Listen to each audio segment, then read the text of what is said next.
ಯಾರು? ಎಲ್ಲಾ ಫ್ಯಾಮಿಲಿ ಕೇಳಿದ್ರು ಎಲ್ಲರಿಗೂ ಬೇಜಾರ್ ಮಾಡ್ತೀರಾ ನಮ್ಮ ಮಕ್ಕಳಿಗೆ ಅಂತ ಯಾರು ಹೇಳಲ್ಲ. ನನಗೋಸ್ಕರ ನೀನು ಇವಾಗ ಏನಾದರೂ ಅಡುಗೆ ಮಾಡಿ.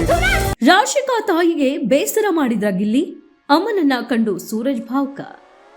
ಬಿಗ್ ಬಾಸ್ ಸೀಸನ್ 12 ಫಿನಾಲಿಗೆ ಕೆಲವೇ ದಿನಗಳು ಇದೆ. ಸ್ಪರ್ಧಿಗಳ ಮಧ್ಯೆ ಪೈಪೋಟಿ ಜೋರಾಗಿದೆ.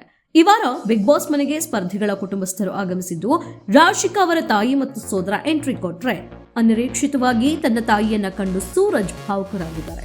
ಆದ್ರೆ ಪ್ರೋಮೋದಲ್ಲಿ ಗಿಲ್ಲಿ ಎಲ್ಲಾ ಸ್ಪರ್ಧಿಗಳಿಗೆ ಬೇಸರ ಮಾಡಿದ್ದಾರೆ ಎಂಬರ್ಥದಲ್ಲಿಯೇ ರಾಶಿಕಾ ತಾಯಿ ಹೇಳಿದಂತೆ ತೋರಿಸಲಾಗಿದೆ. ರಾಶಿಕಾ ಸೋದರ ಹೆಲ್ಮೆಟ್ ಧರಿಸಿಕೊಂಡು ಮನೆಯೊಳಗೆ ಬಂದಿದ್ದಾರೆ. ಸ್ಪರ್ಧಿಗಳೆಲ್ಲರೂ ಹಿಡಿದು ಹೆಲ್ಮೆಟ್ ಕಳಚಿದಾಗ ಬಂದಂತಹ ವ್ಯಕ್ತಿ ರಾಶಿಕಾ ಸೋದರ ಅಂತ ಗೊತ್ತಾಗಿದೆ.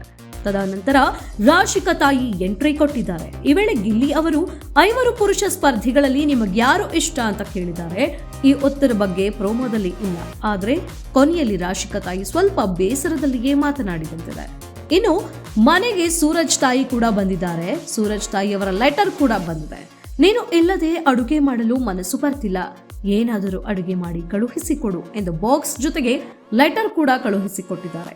ಇದಾದ ಬಳಿಕವೇ ತಾಯಿಗೋಸ್ಕರ ಅಡುಗೆ ಮಾಡಿ ಬಾಕ್ಸ್ ನಲ್ಲಿ ತುಂಬಿಸಿ ಕನ್ವೆನ್ಷನ್ ರೂಮ್ ನಲ್ಲಿ ಇರಿಸಲು ಹೋದಾಗ ತಾಯಿಯನ್ನ ನೋಡಿ ಭಾವುಕರಾಗಿದ್ದಾರೆ ಸೂರಜ್. ಈ ವಾರ ಗಿಲ್ಲಿ, ರಾಶಿಕಾ, ಸ್ಪಂದನಾ, ಅಶ್ವಿನಿ, ಧ್ರುವನ್, ಧನುಷ್, ಮಾಳು, ರಘು, ರಕ್ಷಿತಾ ನಾಮಿನೇಟ್ ಆಗಿದ್ದಾರೆ. ಈ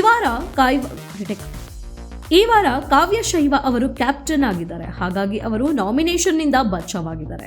ಆದ್ರೆ ಗಿಲ್ಲಿ ನಟ ಅವರು ನಾಮಿನೇಟ್ ಆಗಿದ್ದಾರೆ. ಕ್ಯಾಪ್ಟನ್ ಆಗಿರುವ ಕಾವ್ಯ ಅವರು ಅಶ್ವಿನಿ ಗೌಡ ಮತ್ತು ರಕ್ಷಿತಾ ಶೆಟ್ಟಿಯನ್ನ ನೇರವಾಗಿ ನಾಮಿನೇಟ್ ಮಾಡಿದ್ದಾರೆ. ದಿನದಿಂದ ದಿನಕ್ಕೆ ಬಿಗ್ ಬಾಸ್ ಆಟದ ಪೈಪೋಟಿ ಜೋರಾಗ್ತಾ ಇದೆ. ಯಾರು? ಎಲ್ಲಾ ಫ್ಯಾಮಿಲಿ ಕೇಳಿದ್ರು ಎಲ್ಲರಿಗೂ ಬೇಜಾರ್ ಮಾಡ್ತೀರಾ ನಮ್ಮ ಮಕ್ಕಳಿಗೆ ಅಂತ ಯಾರು ಹೇಳಲ್ಲ. ನನಗೋಸ್ಕರ ನೀನು ಇವಾಗ ಏನಾದರೂ ಅಡುಗೆ ಮಾಡಿ.